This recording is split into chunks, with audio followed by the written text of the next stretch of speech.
Asansol Durgapur police commissionerate तथा ESI hospital के साझा प्रयास से आज ईएसआई अस्पताल परिसर में महिलाओं के लिए आत्मरक्षा के गुण सीखने के शिविर की शुरुआत हुई। यह शिविर अगले 1 महीने तक चलेगा।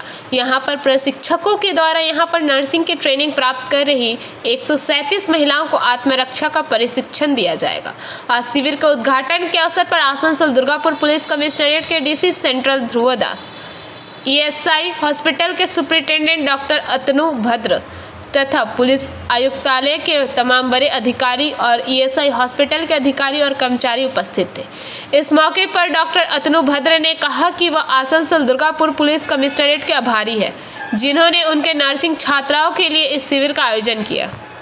पुलिस सेना एंगेज থেকেছি যেই কারণে আমরা রেসপন্ড করতে পারিনি, তো একটু লেট হয়ে গেলেও অ্যারেঞ্জ করতে পেরেছি আমরা এবং অ্যাপ্রোচ করার জন্য এই ধরনের একটা আইডিয়া দেওয়ার জন্য সুপার সাহেবকে আমি আবার ধন্যবাদ জানাচ্ছি।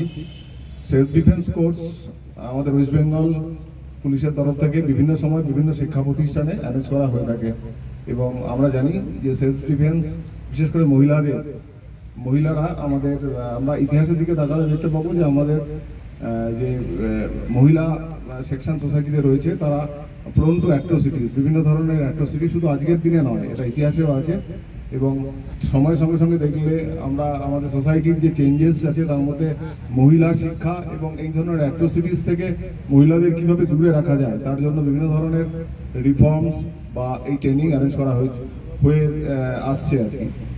তো এইরকমই একটা প্রচেষ্টা আমি আশা করব আমাদের এই প্রচেষ্টা বা সুপার সাহেবের এই বিশেষ ইনিশিয়েটিভ কাজে লাগবে। সেলফ ডিফেন্সের মাধ্যমে আমার এসিপি এপি সাহেব আছেন, সিআই সাহেব, প্রিন্সিপাল ম্যাডাম এবং আপনারা ট্রেনি যারা আছেন প্রত্যেককেই আমি প্রথমেই ধন্যবাদ জানাতে চাই, বিশেষ ধন্যবাদ জানাতে চাই সুপার সাহেবকে করার জন্য।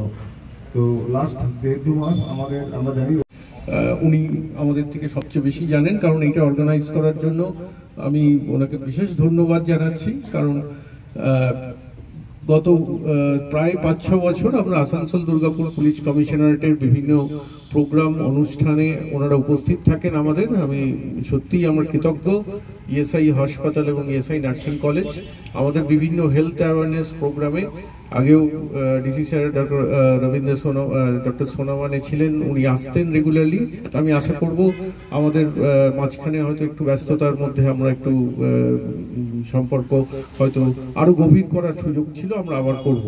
এবং এই অনুষ্ঠান পশ্চিম বর্ধমানে প্রথমবার এই রকম জায়গায় হাসপাতালে হচ্ছে। এটা তোমরাই প্রথম এই ট্রেনিংটা পেতে চলেছো, তাই যতটা পারো এই ট্রেনিং এর সুযোগ সুবিধা অবশ্যই নাও। आसनसोल से बीजू मंडल की रिपोर्ट, पीवीटीवी न्यूज।